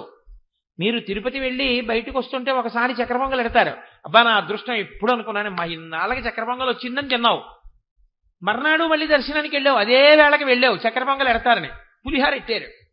అబ్బా ఈ పులిహారే నాకు సహించదండి, ఇది పెట్టారంటావా ప్రసాదం అంటావా? పులిహార పెట్టినా ప్రసాదమే, చక్రపొంగలు పెట్టినా ప్రసాదమే. అలాగే ఈశ్వరుడు నువ్వు కర్మ చేసినప్పుడు ఫలితం ఇవ్వలేదు, ఏదో ఉందన్నమాట, అది ఇస్తే పాడవుతావు. అందుకని ఈశ్వరుడు ఇవ్వకుండా రక్షించాడు. తల్లి పిల్లవాడికి పాలు చల్లార పెడుతూ ఉంటుంది. పిల్లవాడు గబగబా వెళ్ళి వేడి గ్లాసు పాలు తీసేసుకుందాం అనుకుంటాడు. అమ్మ వాడి చేయి తీసేసి పక్కన పెట్టేసి ఇలా చల్లార పెట్టేసి ఆ పాలు ఇలా పట్టుకు చూసి, ఇంకా ఈ పాల గ్లాస్ ఇవ్వచ్చా ఇవ్వకూడదా చూస్తుంది. చూసి మీరు చూడండి, తల్లి పాలు ఇవ్వకుండా గ్లాస్ పట్టుకుని ఇలా ఇలా ఇలా ఇలా ఇలా అంటుంది. అంటే తన చేతులలోకి ఆ వేడినంతటినీ కూడా తీసేసుకుంటుంది. తీసేసుకుని ఇప్పుడు పాలు బాగా చల్లగా ఉన్నాయి, చూసి పిల్లాడికి ఇస్తుంది. ఇప్పుడు ఆవిడ ఆ పాలు ఇవ్వకుండా ఇంతకు ముందు ఉండడం పిల్లాన్ని బాధ పెట్టడానికే? వాడికి ఆ పాలిస్తే పాడైపోతాడని ఇవ్వలేదు, చల్లారబెట్టే ఇచ్చిందా నీకు? ఎప్పుడు ఇవ్వాలో ఎప్పుడు ఇవ్వకూడదో ఈశ్వరుడికి తెలుసు. ఇప్పుడు ఇవ్వకపోవడంలో కూడా రక్షిస్తాడు, ఒక్కొక్కసారి ఇచ్చి కూడా రక్షిస్తాడు. ఇచ్చి రక్షిస్తాడు, ఇవ్వక రక్షిస్తాడు. కాబట్టి ఇవ్వాలనుకున్నప్పుడు వాడే ఇస్తాడు, నేనేం చేయకుండా కూర్చుంటానని అనకూడదు. బుద్ధి నీకు ఇచ్చాడు కాబట్టి నీ కర్తవ్యం కర్మ చేయడం. ఏ కర్మ? నీ ఇష్టం వచ్చిన కర్మ కాదు, వేదప్రోక్తమైన కర్మ. వేదం ఏం చెప్పిందో అలా నువ్వు చేసుకుంటూ వెళ్ళాలి. ఫలితమునకు పొంగు కొంగు రెండు ఉండకూడదు, అది భక్తి అన్న మాటకు అర్థం. అంతేకాని గుళ్ళోకి వెళ్ళి ప్రదక్షిణం చేస్తే వెంటనే నీకు కలిసి వస్తే అప్పుడు ఈశ్వరుడు ఉన్నాడని, ప్రదక్షిణం చేస్తే కలిసి రాకపోతే ఈశ్వరుడు లేడని అని అనకూడదు. నా కళ్ళతో నేను చూశానండి ఒకసారి, ఆశ్చర్యకరమైన సందర్భం. మా అమ్మాయి పెళ్లి కుదిరిపోయింది అని ఎంతో సంతోషపడిపోయాడు ఒక ఆయన. అకస్మాత్తుగా ఆ పిల్లాడు నేను చేసుకోను ఆ పెళ్లి, ఆ అమ్మాయిని నేను చేసుకోను అన్నాడు. ఆయన అంతకుముందే చాలా గుళ్ళకి వెళ్ళొచ్చాడు. ఆయన తిట్టింది ఎవరినంటే ఈశ్వరుణ్ణి. అన్ని గుళ్ళకి వెళ్ళొచ్చాను, అమ్మాయికి పెళ్లి కుదిరిందని, వాళ్ళు ఏమిటో అకస్మాత్తుగా వచ్చి మేము చేసుకోం, ఆ అమ్మాయిని వెళ్ళిపోయారు, నా పిల్లకేం దోషమా ఏమి అని తిట్టాడు. ఇది జరిగిన వారం రోజులకి ఆ పెళ్లి కొడుకుని అరెస్ట్ చేశారు. వాడు అంతకుముందు 10 పెళ్లి చేసేసుకున్నాడు. ఇప్పుడు ఈయన మళ్ళీ వెళ్ళిపోయాడు ఆ గుళ్ళన్నింటికి. అమ్మ బాబోయ్, అయిపోయి ఉంటే వారం రోజుల్లో పెళ్లి, నా కూతురు బతుకేమైపోను, నా అదృష్టం పెళ్ళవ్వకుండా ఆయన రక్షించాడనమాట అన్నాడు. ఇది నువ్వు తర్వాత మళ్ళీ గుడికి వెళ్ళినప్పుడు అనడం కాదు, ఇవ్వనప్పుడు కూడా అనగలిగితే ఉద్వేగం లేదు. అది యోగస్థ కురు కర్మాణి. ఇది నాయనా నువ్వు కర్మ చెయ్యాలి, ఫలితమునపేక్షించడం వల్ల మోహం వచ్చింది అర్జున, నే చంపేస్తానంటాడు, నువ్వు చంపకపోతే ఉంటాయి శరీరాలు. కాబట్టి కర్మణ్యేవాధికారస్తే మా ఫలేషు కదాచన మా కర్మ ఫలహేతుర్భూ మాతే సంగోస్త్వకర్మణి. నీ కర్మ నువ్వు చేసేయి, ఫలితాన్ని అపేక్షించు. ఏది వస్తే దాన్ని మహాప్రసాదంగా స్వీకరించి వెళ్ళిపో. ఈశ్వరుడు నాకు ఇది ఇవ్వడం వెనక ఇంత ప్రయోజనం ఉందన్నమాట అనుకుంటూ తప్ప నీ కర్మ నువ్వు చేస్తూ వెళుతూ ఉంటే అశాంతి, ఉడుపు, దుడుపు, పొంగు కుంగు లేకుండా సమత్వం యోగ ఉచ్యతే. ఎప్పుడూ సమానంగా ఉండడం నీకొస్తే తుల్య నిందా స్తుతిర్మౌని సంతుష్టో ఏనకేనచిత్ తనికేత స్థిరమతి భక్తిమాన్మే ప్రియో నరః. జయాపజయములు, ఎండావాన, ఎత్తోపల్లం, చల్లతనం, వేడి ఇలాంటి ద్వంద్వములకు అతీతంగా నువ్వు ఈశ్వరానుగ్రహంగా నీ కర్మ చెయ్యడం మానకుండా కర్మ చేసుకుంటూ వెళ్ళిపోతూ ఈశ్వరుడు ఫలితాన్ని ఇస్తాడని నమ్మి ఈశ్వరుని యొక్క అస్తిత్వమునకు నమ్మి నిలబడగలిగినటువంటి ప్రజ్ఞ నీ యందు పెరిగితే కళ్యాణీ పథకాదేయం లౌకికీ ప్రతిభాతిమా ఏతి జీవంతి మానందో నరం వర్ష శతాదపి. 100 సంవత్సరముల తర్వాత అయినా నువ్వు నీ యథార్థ స్వరూపాన్ని నువ్వు చూడగలుగుతావు, నీవు ఆత్మగా నిలబడిపోతావు. ఇక మళ్ళీ శరీరాల్లోకి వెళ్ళవలసిన అవసరం ఉండదు. చిత్తశుద్ధి చేత నువ్వు యథార్థ స్వరూపమును తెలుసుకోగలిగినటువంటి స్థితికి వెళ్ళిపోతావు. కాబట్టి ఆ స్థితిని పొందు. అందుకే లక్ష్మణమూర్తి వచ్చి అన్నయ్య చేతకాని వాళ్ళే అడిగి వెళ్ళడం ఏంటన్నయ్య, గురోరప్యవలిప్తస్యా కార్యమజానత ఉత్పదం ప్రతిపన్నస్యా కార్యం భవతి శాసనం. నువ్వు అనుమతి, దశరథ మహారాజు గారిని ఖైదులో పెట్టి నీకు రాజ్యం పట్టాభిషేకం చేస్తానన్నాడు. అంటే నిన్న రాత్రి నాన్నగారు రాజ్యం చెయ్యమంటే నాన్నగారు, అడవికెళ్ళరా అని ఇవ్వాలంటే నాన్నగారు కాదు. అంటే నాన్నగారి మాట వలన మనకి ప్రయోజనం వస్తే ఆయన నాన్నగారు. నాన్నగారు చెప్పిన మాట పాటించి ధర్మమునందు నిలబడిన వాడు కొడుకా, పుత్రధర్మం పాటించిన వాడు పుత్రుడా? నాన్నగారు పనికొచ్చేది ఇస్తే ఆ పని చేసినటువంటి వాడు పుత్రుడా అని అడిగాడు. లక్ష్మణమూర్తి ఆశ్చర్యపోయి అన్నారు, మరి అన్నయ్య నిన్న రాత్రి ఇస్తా అన్నవాడు ఇవాళ ఇవ్వనండం ఏమిటి? వెంటనే రాముడు అన్నాడు, అనుదైవస్య కర్మతత్. ఈశ్వరుడి చమత్కారం అలాగే ఉంటుందిరా, నిన్ననిస్తానన్నావా అని అనిపించిన వాడు ఈశ్వరుడు, ఇవాళ ఇవ్వననిపించిన వాడు ఈశ్వరుడు. ఆ ఈశ్వరుడు నీ కళ్ళెదురుగుండా వచ్చి కనపడి చెప్పడు, ఎవరి ద్వారానో చెప్పిస్తుంటాడు. ఇలా నీకు ఈశ్వరుడు దొరకడుగా యుద్ధం చేయడానికి. దశరథుణ్ణి ఖైదు చేస్తే తండ్రి పట్ల ప్రవర్తించవలసిన మర్యాద యందు వైక్లభ్యం పొందిన పాపాన్ని మూట కట్టుకుంటావు, కానీ నువ్వు కొడుకుగా నువ్వు చెయ్యవలసిన కర్తవ్యం నువ్వెక్కడ చేసావు ప్రయోజనాన్ని కోరకుండా? నిన్న రాత్రి నాన్నగారు రాజ్యం చేయమన్నారు, చేస్తాను. ఇవాళ నాన్నగారు అడవికి వెళ్ళమన్నారు, వెళ్ళిపోతాను. ఫలితంతో నాకు సంబంధం లేదు, కొడుకుగా నా ధర్మం నేను చేశానా లేదా అంటే. ఇది యోగ కర్మసు కౌశలం సమత్వం యోగ ఉచ్యతే. ఫలితము మీద ఎక్కువగా దృష్టి పెట్టవద్దు. అయితే ఒక్కటి మాత్రం నిజం, కోటేశ్వరరావు గారు మీరు ఇంత నోరు కొట్టుకు చెప్పారు కదా, మీరు ఇలా ఉండగలరా జీవితంలో? నేను మీతో పరమ సత్యం చెప్తున్నాను, నేను ఉండలేను. మరి ఎందుకు చెప్పావు ఈ మాటలు మాకు? నేను కూడా సాధకుడను, కానీ నేను గీత చదువుకున్నాను, గీత వ్యాఖ్యానములు చదువుకున్నాను, శాస్త్రం మీద ఈశ్వరుడి మీద నమ్మకం ఉంది కాబట్టి సాధన చేస్తూ ఉంటాను. ఓ ఇది ఇవ్వకపోవడంలో ఏదో ప్రయోజనం ఉందన్నమాట, ఇది ఇవ్వడంలో ఏదో ప్రయోజనం ఉందన్నమాట.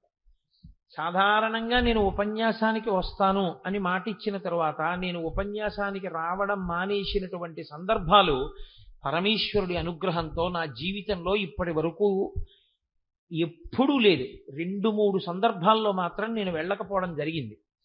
అది దేని వల్ల? నా నిర్లక్ష్యం వల్ల కాదు. నేను యథార్థం మనవి చేస్తున్నా. నాకు ఒకప్పుడు 104 జ్వరం వచ్చి టైఫాయిడ్ వచ్చినప్పుడు కూడా నేను వెళ్ళి అనపర్తిల్లి ఉపన్యాసం చెప్పాను.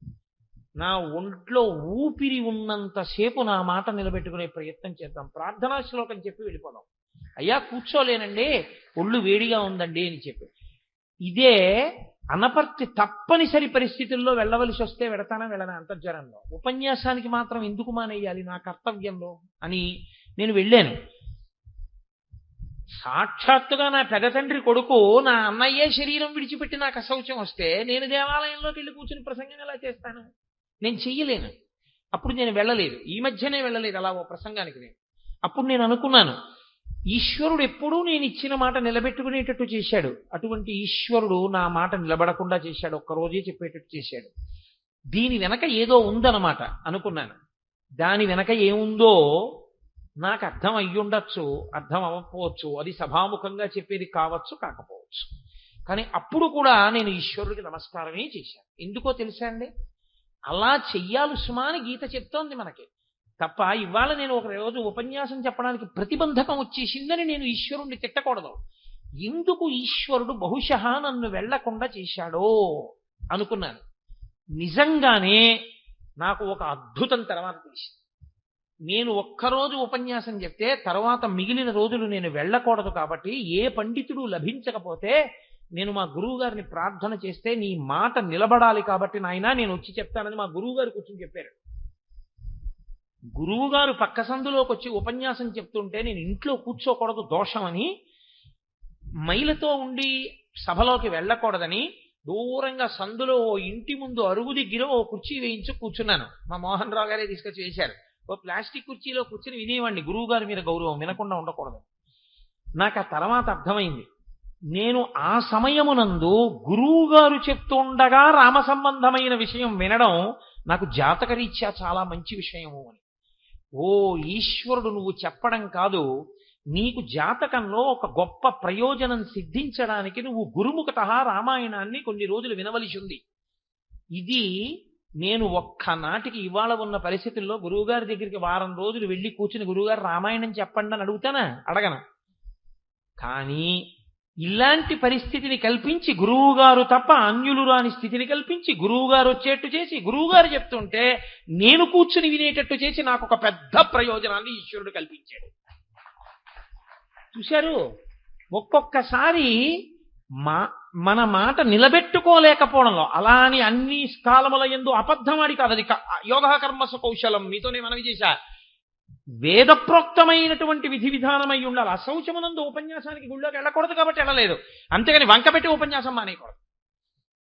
అది గీత చదువుకోవడం వల్ల నేను కొంత సాధన చెయ్యగలుగుతున్నానా లేదా? నేను ఉద్వేగాన్ని పొందకుండా ప్రశాంతంగా ఉండగలిగానా లేదా? నేను హాయిగా వెళ్ళి మా గురువుగారు చెప్తుంటే విని సంతోషించానా లేదా? ఇది ఏమీ చేత కాని నాలాంటి వాడికే ఒక్క శ్లోకం అర్థమైతే ఇంత ప్రయోజనం వస్తే, 18 అధ్యాయాల భగవద్గీత జీర్ణమైతే మీరు ఆత్మగా నిలబడగలిగినటువంటి స్థితిని పొందుతారంటే మీకు ఎందుకు కష్టం అవ్వాలి? కాబట్టి చిత్తశుద్ధి కలిగి ఆత్మ స్థితిని పొందాలి అంటే, తన యథార్థ స్వరూపము గోచరము కావాలంటే భగవద్గీత పఠించి తీరాలి. అందుకే శంకర భగవత్పాదులు భగవద్గీత కించిదీత గంగాజలలవ కణికాపీత సకృదపియేన మురారి సమర్చ క్రియతే తస్య యమేన నచర్చ అన్నారు. ఎవరైతే ప్రతిరోజు భగవద్గీతలో కొన్ని శ్లోకాలైనా చదువుకుంటారో, భగవద్గీత కించిదీత గంగాజలలవ కణికాపీత, గంగాజలాన్ని కొంచెమైనా తాగుతారో, సకృతపియేన మురారి సమర్చ, విష్ణు భగవానుణ్ణి ప్రతిరోజు కనీసం 12 నామాలతో కేశవ నారాయణ గోవింద మాధవ మొదలైన నామాలతో అర్చన చేస్తాడో అటువంటి వాడికి క్రియతే తస్య యమేన న చర్చ, యమునితో చర్చ లేదు. యమునితో చర్చ అంటే ఏమిటి? ఆయన వచ్చే టైం అయిపోయింది అండం, నేను రానండం, ఆయన బలవంతంగా పట్టుకుపోవడం ఏమి ఉండవు. అంటే యమదర్శనం ఉండదు. యమదర్శనం ఉండదంటే నువ్వు సాక్షిగా శరీరాన్ని చూస్తూ దోసపండు ముచిక నుంచి విడివిడినంత తేలికగా త్రయంబకం యజామహే సుగంధిం పుష్టివర్ధనం ఉర్వారుకమివ వంధనాన్ మృత్యోర్ముక్షీయమామృతాత్ అని ఊర్ధ్వముఖ చలనం చేసి బ్రహ్మస్థానంలోంచి నిర్గమించి ఈశ్వరుడిలో కలిసిపోయి దేహాన్ని సాక్షిగా చూడగలిగినటువంటి ప్రజ్ఞ ఇప్పుడే ఇక్కడే సిద్ధిస్తుంది. అందుకే గీత అంతా విన్న అర్జునుడు నష్టో మోహ స్మృతిర్లబ్ధ, నా అజ్ఞానం పోయి ఏది తెలియాలో అది తెలిసింది కృష్ణ అన్నాడు. కాబట్టి అంత పరమపావనమైనటువంటి భగవద్గీత, ఆ భగవద్గీత అలా వినపడుతుంటే చాలు. వీడి ఎక్కడో తిరుగుతుంటాడు ఇలా కాకినాడలో, వీడిని తీసుకొచ్చి భగవద్గీత చెప్పరా అంటే ఏదో సాయంకాలం అటు ఇటు పోకుండా వచ్చి కూర్చుని కాసేపు కుదురుగా భగవంతుడి గురించి చెప్పుకుని తరిస్తాడు. కాబట్టి వీడిని తీసుకొచ్చి కట్టి పడేయడానికి మార్గం ఇదొకటే. వీడికున్న చాపల్యం అది. వినరా అంటే వినడు, చెప్పరా అంటే కూర్చుంటాడు.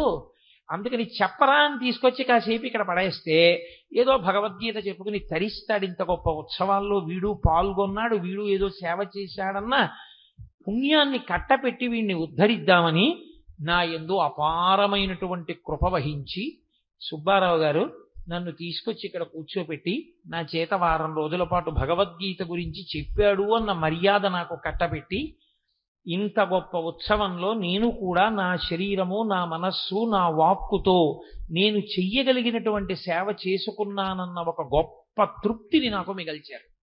ఇంకా ఇంతకన్నా సన్మానం ఏముంటుంది, ఇంతకన్నా సత్కారం ఏముంటుంది? ఏది మనసుకు పొంగో అది సత్కారం.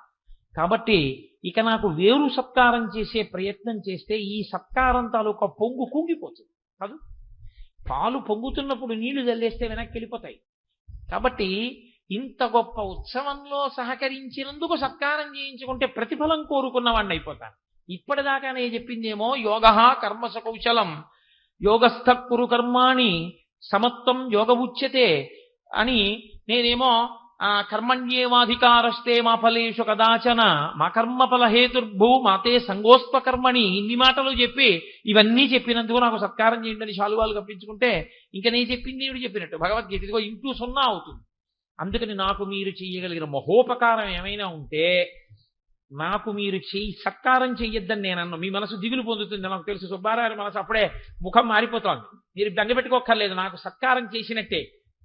నేను పొంగిపోయే సత్కారం ఏమిటి అంటే బాబా గారికి నైవేద్యం పెట్టిన 2 అరటిపళ్ళు, 3 తామలపాకులు, 2 వక్కలు నాకు ఇవ్వండి చాలు.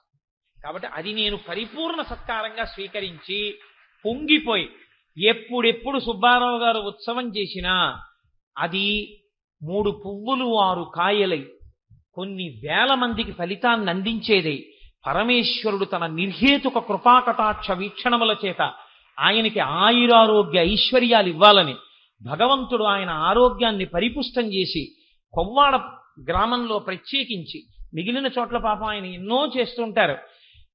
ఈ గ్రామంలో సనాతన ధర్మం వేళ్లు ఊంచుకుని ఇలాగే పదిలంగా నిలబడడానికి గొడుగులా నిలబడిన మహానుభావుడు సుబ్బారావు గారు.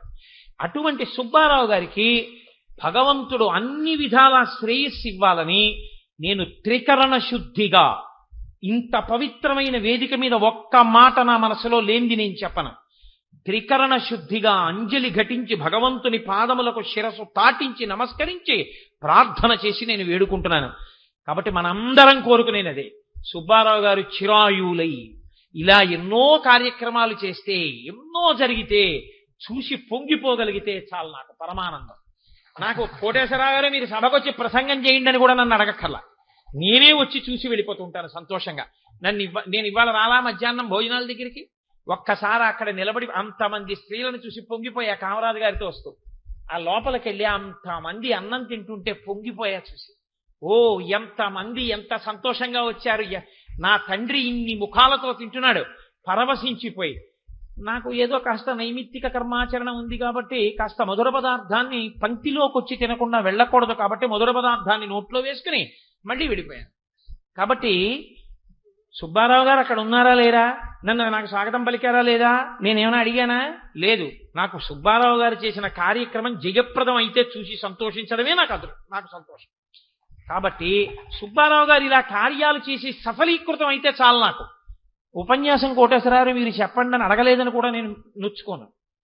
నన్ను పిలవకపోయినా నేను వచ్చి కూర్చుంటాను, వింటాను, చూస్తాను, పొంగిపోతాను. సుబ్బారావు గారి ఆయుర్దాయం కోసం, ఆయన ఆరోగ్యం కోసం, ఆయన శ్రేయస్సు కోసం, ఆయన 10 మందికి గొడుగులా నిలబడగలిగిన సమర్థత ఈశ్వరుడు ఆయనకి, ఆయన కుటుంబానికి అలా ఉంచాలని ఒక మాట కాదు 10 మార్లు పరమేశ్వరుణ్ణి ప్రార్థన చేస్తాను. ఆయన మీద నాకున్న గౌరవం, ప్రేమ అటువంటివి.